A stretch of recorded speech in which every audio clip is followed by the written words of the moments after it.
જુઓ રાધિકા, સવાર થઈ ગઈ છે, હવે ઉઠી જાઓ, હું ચાલવા જાઉં છું. રાધિકાજીની આંખો હજી બંધ હતી, પરંતુ પોતાના પતિ રામપ્રસાદજીના અવાજે તેમણે હળવું માથું હલાવ્યું અને પડખું બદલતા બોલ્યા, હા ઠીક છે જી, તમે જાઓ, હું હમણાં ઉઠી જઈશ. જેવા રામપ્રસાદજી જવા લાગ્યા ત્યાં અચાનક તેમને કંઈક યાદ આવ્યું. તેઓ પાછા વળ્યા, પોતાનું પર્સ ઉપાડતા બોલ્યા, અરે હા, ગઈ રાતે તું કહેતી હતી ને કે તને સમોસા ખાવાનું મન થાય છે. હું પાછો આવતી વખતે રસ્તામાંથી તાજા સમોસા લઈ આવીશ. ત્યાં સુધી તું પૂજાપાઠ કરી લે. આટલું કહીને રામપ્રસાદજીએ દરવાજા પાછળ ટીંગાયેલો પોતાનો ઠેલો ઉતાર્યો અને બહાર નીકળી ગયા. ચાલવાથી પાછા ફરતી વખતે એક જૂનો ઠેલો હતો, જ્યાં સવારે સવારે ભીડ થવા લાગતી હતી. રામપ્રસાદજી તે ભીડમાં સામેલ થઈ ગયા અને પહેલેથી જ પૈસા કાઢતા બોલ્યા, ભાઈ, બે ગરમા ગરમ સમોસા પેક કરી દે. ત્યાં પાછળથી કોઈનો અવાજ આવ્યો, અરે રામપ્રસાદભાઈ, ડાયટિંગની નવી રીત શરૂ કરી છે શું? સવાર સવારમાં જ સમોસા? રામપ્રસાદજીએ ચોંકીને પાછળ જોયું તો તેમના જૂના મિત્ર અને પડોશી મોહનજી ઊભા હતા. રામપ્રસાદજી હસતા બોલ્યા, અરે ના યાર, એવી કોઈ વાત નથી. તું તો જાણે જ છે, હું તો આ બધી વસ્તુઓથી દૂર રહું છું. તો પછી આ સમોસા કોના માટે? મોહનજીએ આંખો દબાવીને પૂછ્યું. રામપ્રસાદજી હસતા બોલ્યા, તારી ભાભી રાધિકા માટે. ગઈ રાતે કહેતી હતી કે મારે સમોસા ખાવાનું મન થાય છે, તો વિચાર્યું કે આજે ચાલવાથી પાછા ફરતા લઈ આવું. બસ બે સમોસા લીધા છે તેનું દિલ રાખવા માટે. અચ્છા અચ્છા, હવે સમજાયું. પ્રેમનો જૂનો નુસ્ખો. મોહનજીએ હસીને ઠઠ્ઠો કર્યો. રામપ્રસાદજીએ થેલો પકડતા કહ્યું, આ ઉંમરે જો પોતે ખાઈ લઉં તો પણ ફરિયાદ ન લાવું તો પણ ફરિયાદ. વિચાર્યું, ચાલ આજે પત્ની માટે એક સારી સવાર બનાવી દઉં. મોહનજીએ હસતા હસતા રામપ્રસાદજીના ખભે હાથ મૂક્યો અને બોલ્યા, બિલકુલ સાચી વાત દોસ્ત, બસ આ મીઠાશ હંમેશા રહે. ચાલ હું નીકળું છું, નહીં તો તારી ભાભી રૂકમણી પૂછશે કે આટલી વાર ક્યાં અટવાઈ ગયો. ચાલ સાંજે ચોક પર મળીએ. આટલું કહીને મોહનજી ત્યાંથી નીકળી ગયા. રામપ્રસાદજીએ ગરમા ગરમ સમોસાનું પેકેટ લીધું, થેલામાં મૂક્યું, દુકાનના ખૂણે ઊભા રહીને એકવાર હસ્યા અને વિચાર્યું કે આજે રાધિકાજીના ચહેરા પર હાસ્ય આવશે. ઘરે પહોંચતા જ તેમના ચહેરા પર સવારની તાજગી અને આંખોમાં રાધિકાજીને મુસ્કાન જોવાની ઉત્સુકતા સ્પષ્ટ દેખાતી હતી. રાધિકા, જુઓ, હું સમોસા લઈ આવ્યો છું. તેમણે દરવાજો બંધ કરતા અવાજ આપ્યો, પરંતુ અંદરથી કોઈ હલનચલન ન થઈ. તેમણે થેલો ટેબલ પર મૂક્યો અને સીધા રૂમમાં પહોંચ્યા. રાધિકાજી બિસ્તર પર એ જ રીતે પડેલા હતા જેમ તેમણે સવારે છોડ્યા હતા. રામપ્રસાદજીએ હળવું ચીડાતા કહ્યું, વાહ જી વાહ, તું તો હજી સુધી ઘોડા વેચીને સૂઈ રહી છે. શું વાત છે, આજે ઉઠવાનું મન નથી? પરંતુ જ્યારે રાધિકાજી ન ઉઠ્યા તો તેઓ નજીક આવીને પલંગની બાજુમાં બેઠા અને પ્રેમથી બોલ્યા, જુઓ, ગરમા ગરમ સમોસા લઈ આવ્યો છું. હવે તો ઉઠી જાઓ, આજે પૂજાપાઠ વગર જ ખાઈ લો, નહીં તો ઠંડા થઈ જશે. આટલું કહેતા તેમણે રાધિકાજીનો હાથ હલાવવા માટે સ્પર્શ કર્યો, પરંતુ હાથ એકદમ ઢીલો થઈને પલંગની બાજુએ લટકી ગયો. રામપ્રસાદજીનો હાથ ત્યાં જ અટકી ગયો. ચહેરા પરની મુસ્કાન જાણે સ્થિર થઈ ગઈ.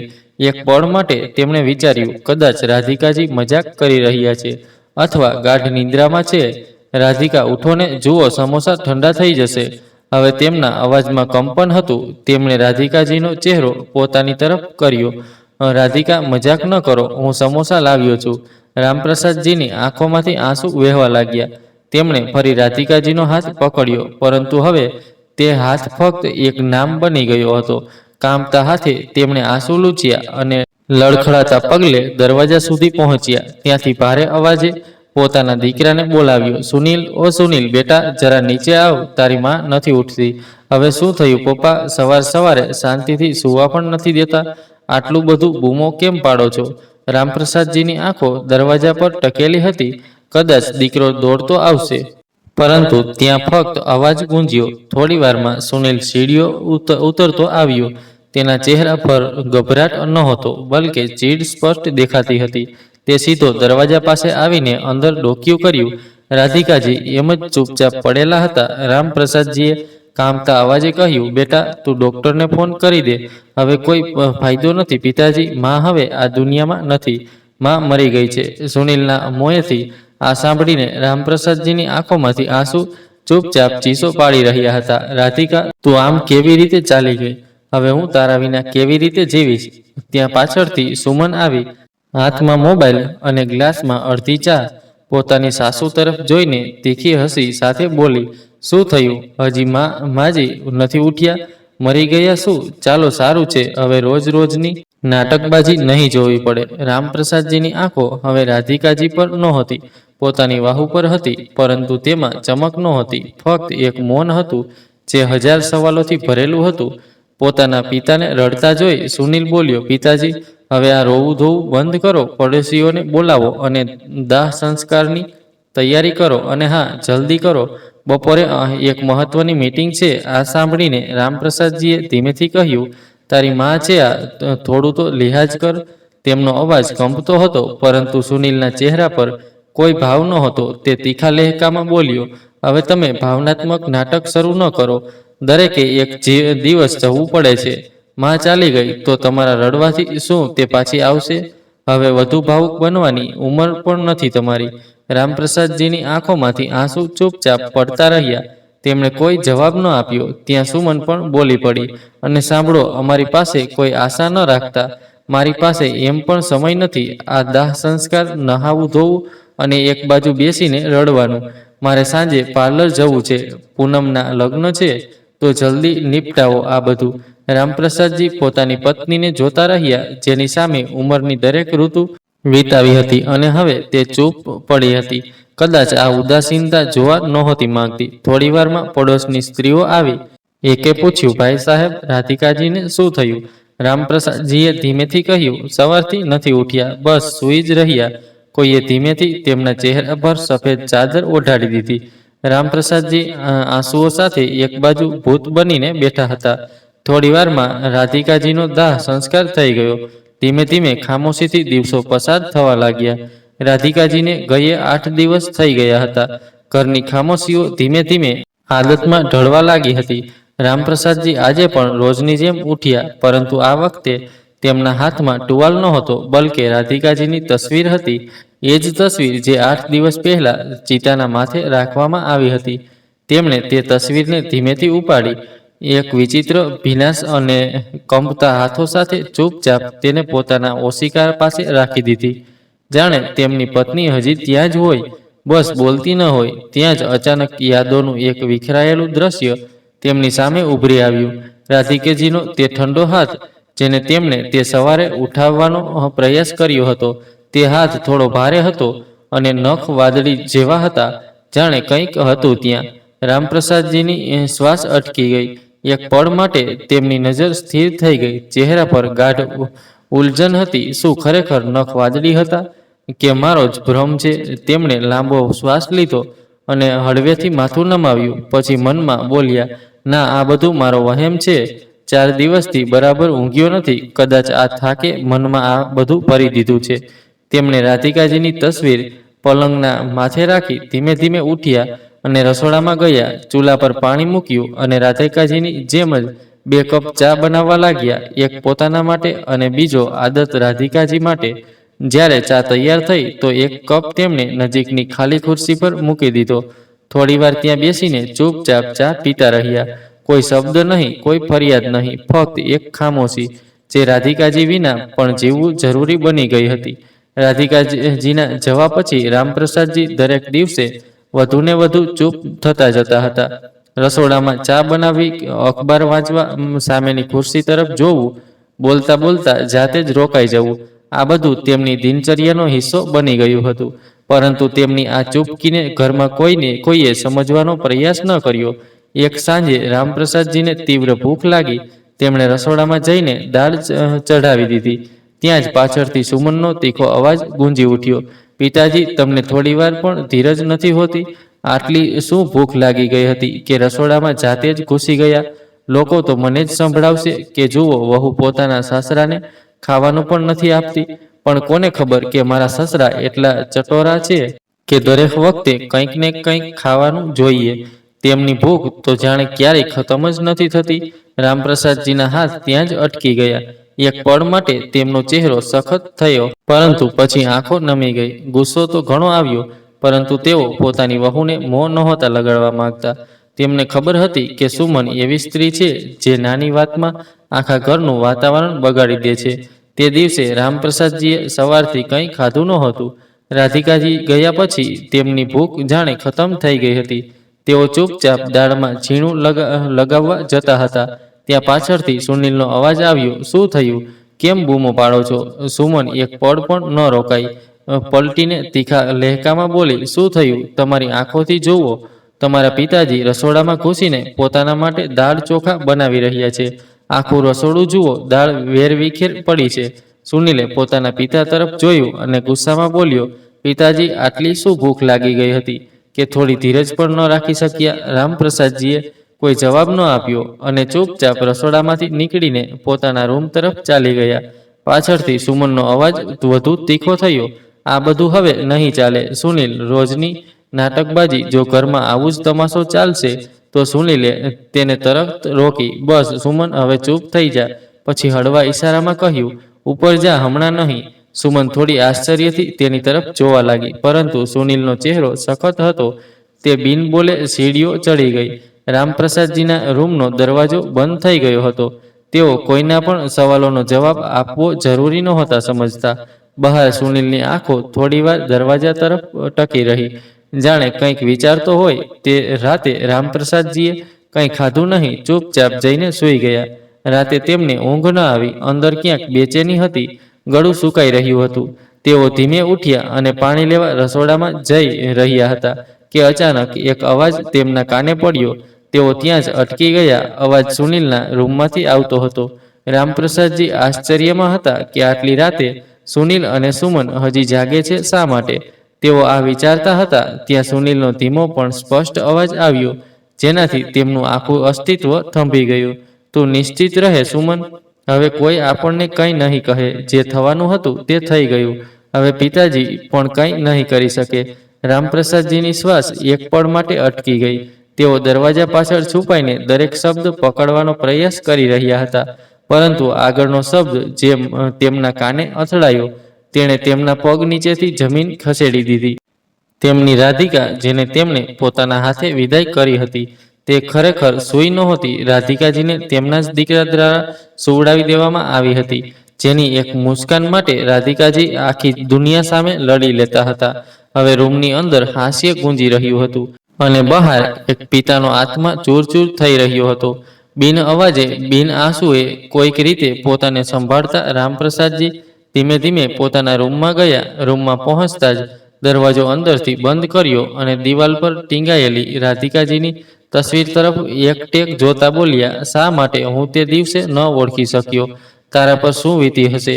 કેવી રીતે તું તારી કોખમાંથી જન્મેલા દીકરા અને તેની પત્નીની નફરતનો શિકાર બની, અને હું બસ સમોસા લાવવામાં ઉલઝી રહ્યો.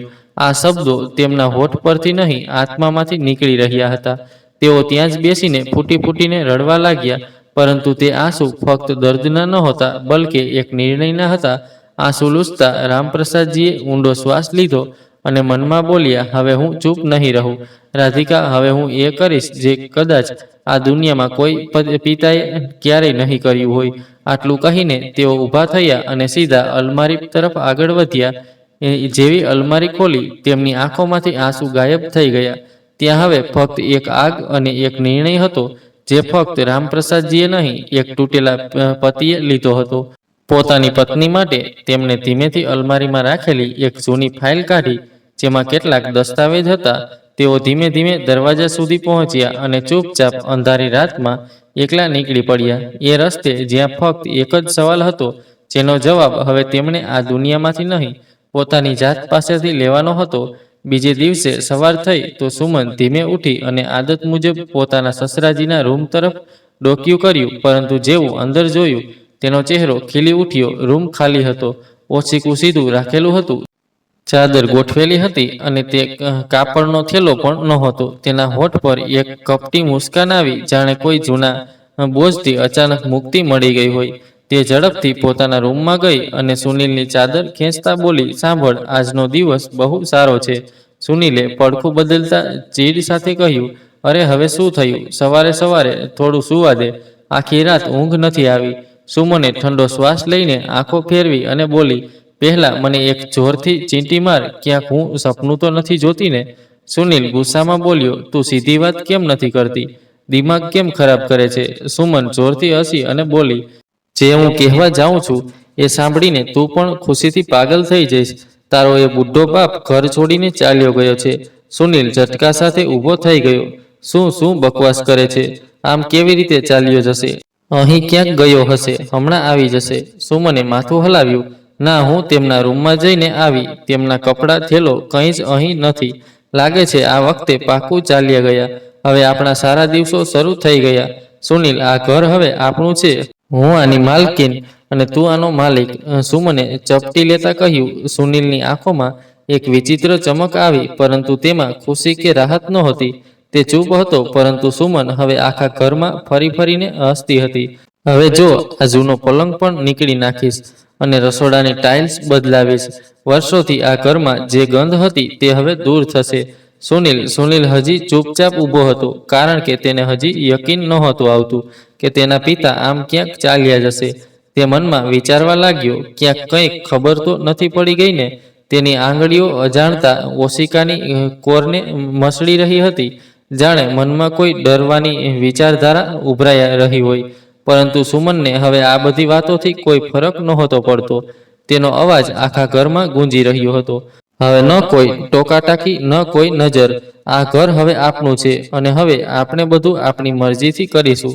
બીજે દિવસે સુમન રસોડામાંથી બહાર નીકળી ત્યાં જ દરવાજે ઘંટડી વાગી. જેવો તેણે દરવાજો ખોલ્યો, સામે તેની માં સુલેખાજી ઊભા હતા. સુમનની આંખોમાં ચમક જોઈને તેઓ હસી પડ્યા. અરે વાહ, લાગે છે કોઈ મોટી ખુશખબર છે. ક્યાંક તારી સાસ સાથે સસરા પણ લૂંટાઈ તો નથી ગયા ને? સુમન ખડખડાટ હસી પડી અને બોલી, માં, તમે પણ ના, આવી કિસ્મત ક્યાં છે મારી? પણ હા, એ બુઢો હવે આ ઘર છોડીને ચાલ્યો ગયો છે અને હવે આખું ઘર મારું છે. સુલેખાજીની આંખોમાં ચમક આવી. તે તો ખરેખર બાજી મારી લીધી દીકરી. હવે તને કોઈ નહીં રોકે. એટલામાં સુનિલ પણ ત્યાં આવી ગયો. તેણે પોતાની સાસને જોઈને હસીને પગે લાગ્યો અને બોલ્યો, માજી, તમે બહુ સારું કર્યું. હવે ખરેખર સારા દિવસો આવી ગયા. સુમન ચહેકતા બોલી, સુનિલ, જા, માને ઢોકળા બહુ ગમે છે, એ લઈ આવ. અને હા, કોઈ સારી મીઠાઈ પણ લઈ આવ. આજે ખુશીનો દિવસ છે, સેલિબ્રેશન તો બને. સુનિલ દરવાજા તરફ આગળ વધ્યો. સુમન પોતાની માં સુલેખાજી સાથે બેફિકરી થઈને રામપ્રસાદજીના જીવનમાં જઈને બેઠી. જે રૂમની દિવાલોમાં વર્ષોથી રાધિકાજી અને રામપ્રસાદજીની યાદો વસેલી હતી, ત્યાં હવે હાસ્ય, ઠઠ્ઠો અને સ્વાર્થના ગીતો ગુંજી રહ્યા હતા. થોડી વારમાં સુનિલ સમોસા, મીઠાઈ અને સુલેખાજીની પસંદના ઢોકળા લઈ આવ્યો. પછી ત્રણેય આરામથી બેસીને ખાવા લાગ્યા, જાણે કોઈ મોટી જંગ જીતીને પાછા ફર્યા હોય. આખા વાતાવરણમાં હવે એક ઠંડી રાહત હતી. એ દરમિયાન સુલેખાજીએ ઊંડો શ્વાસ લીધો અને હસતા બોલ્યા, વળી દીકરા, તમે બંનેને માનવું પડશે. આટલી બખૂબીથી તમે બધું કરી નાખ્યું. મને તો આજે પણ યકીન નથી થતું કે તમે સુમન સાથે મળીને તારી માને ઉપર પહોંચાડી દીધી.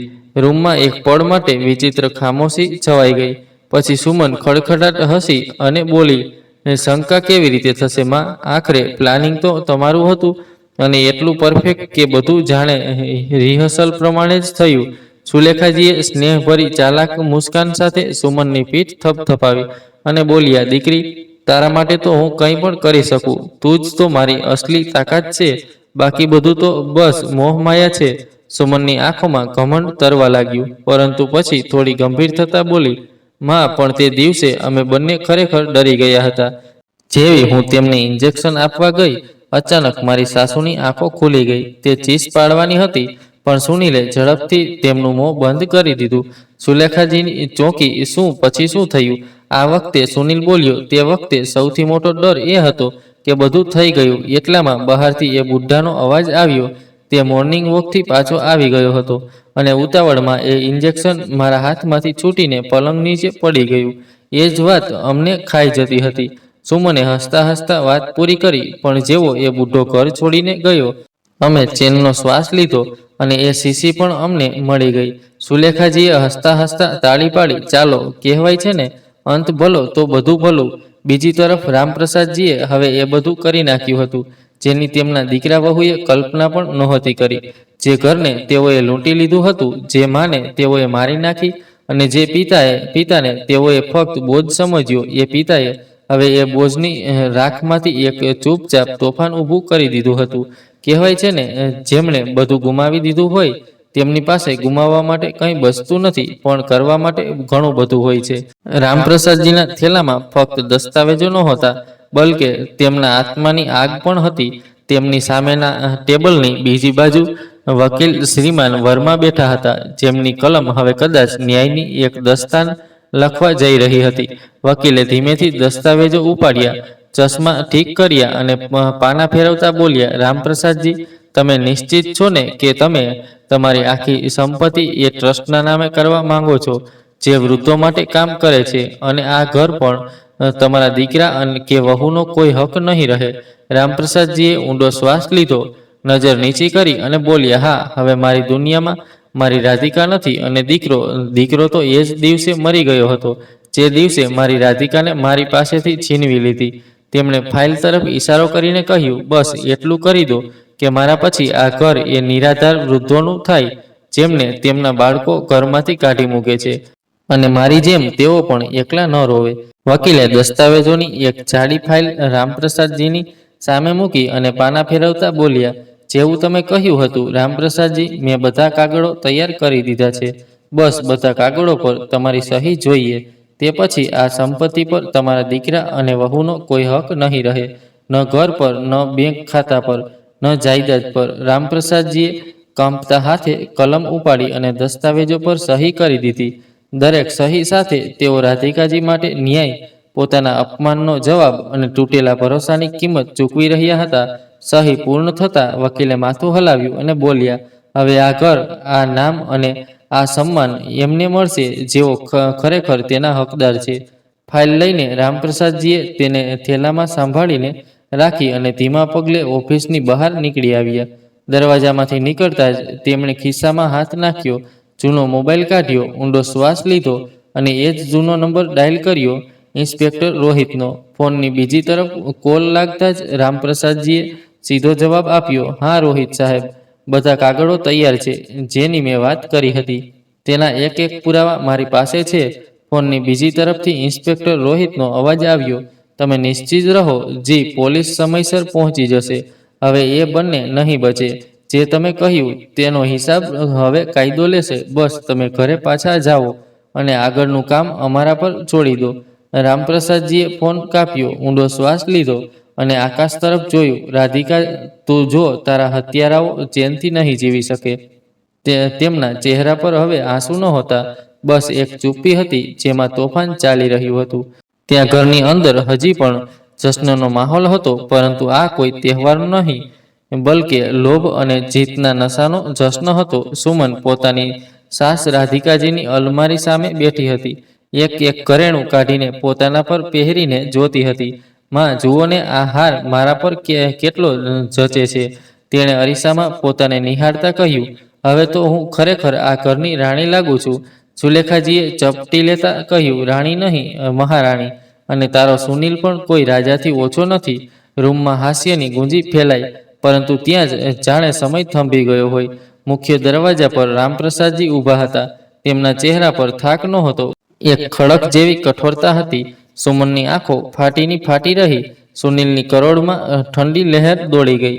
પિતાજી, સુનિલે કાંપતા અવાજે કહ્યું, પછી થોડું અટકીને બોલ્યો, ક્યાં ચાલ્યા ગયા હતા? તમને મેં કેટલા શોધ્યા? રામપ્રસાદજીએ એક પળ પણ ગુમાવ્યા વિના તીખા અવાજે કહ્યું, બસ હવે એક શબ્દ પણ ન બોલ. બંધ કર આ તારી નાટકબાજી અને આ ખોટો દેખાડો. તેમનો અવાજ એટલો તીખો હતો કે સુલેખાજીનું હાસ્ય એક પળમાં ગાયબ થઈ ગયું. આજે પહેલીવાર મેં જોયું કે કેવી રીતે માણસના રૂપમાં રાક્ષસ પણ હસી શકે છે. તમે બધા અહીં જ જશ્ન મનાવી રહ્યા છો, પણ હવે બસ ઘણું થયું. આટલું કહીને તેઓ રૂમમાં આવ્યા અને ટેબલ પર રાખેલા ઘરેણાં જોયા. આ બધા ઘરેણાં મારી રાધિકાના છે. તમારી હિંમત કેવી રીતે થઈ આને હાથ લગાવવાની? હવે તમે બધા જેલ જવાની તૈયારી કરો. આટલું સાંભળતા જ સુનિલ ચીસ પાડીને બોલ્યો, આ તારો પાગલ પણ તારી પાસે રાખ, બુઢ્ઢા, અને અહીંથી નીકળી જા. આ ઘરમાં હવે મારો અને સુમનનો હક છે. આટલું બોલીને તેણે પોતાના પિતાનો હાથ પકડીને ધક્કો મારીને બહાર કરવા જતો હતો, પણ રામપ્રસાદજીએ જોરથી તેનો હાથ ઝટકીને એક જોરદાર તમાચો તેના ગાલ પર ઝીંકી દીધો અને બોલ્યા, ખબરદાર, તારા ગંદા હાથથી મને અડશે તો તારો આ હાથ તોડી નાખીશ. તેમની આંખોમાં હવે આંસુ નહોતા, બસ એક એવી આગ હતી જે બધું સાફ કરી દેવા તૈયાર હતી. ત્યાં જ ઘરની બહાર સાયરનનો અવાજ સંભળાયો. પોલીસ આવી ગઈ હતી. રામપ્રસાદજીએ થોડા પગલાં આગળ વધ્યા અને બોલ્યા, રહી વાત આ ઘર પર હકની, તો હવે આ ઘર પર તમારો કોઈ હક નથી.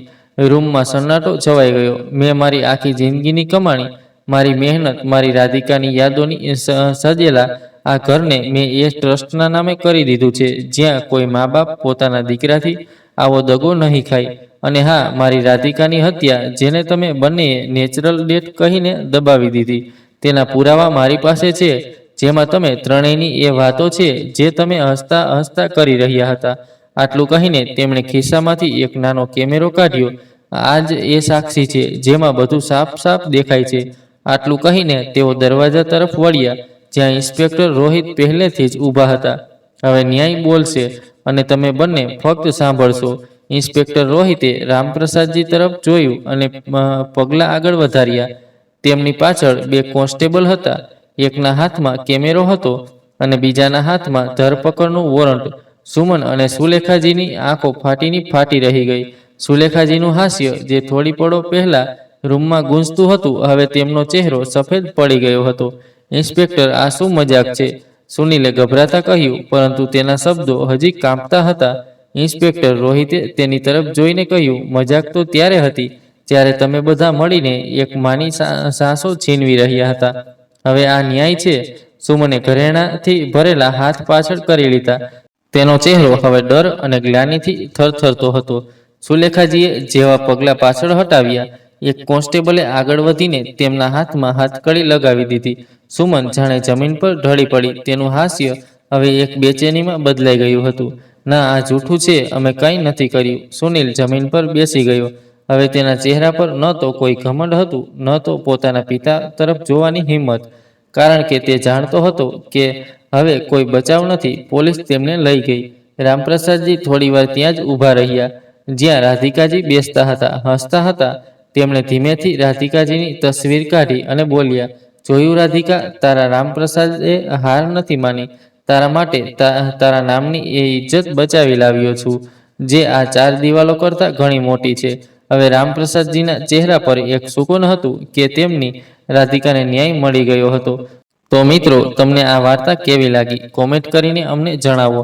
જો તમને વાર્તા ગમી હોય તો કૃપા કરીને વિડીયોને લાઇક કરો, શેર કરો અને અમારી ચેનલ ગુજ્જુ ટોકને સબસ્ક્રાઇબ કરો. આભાર અને હાઇપ કરવાનું ભૂલતા નહીં.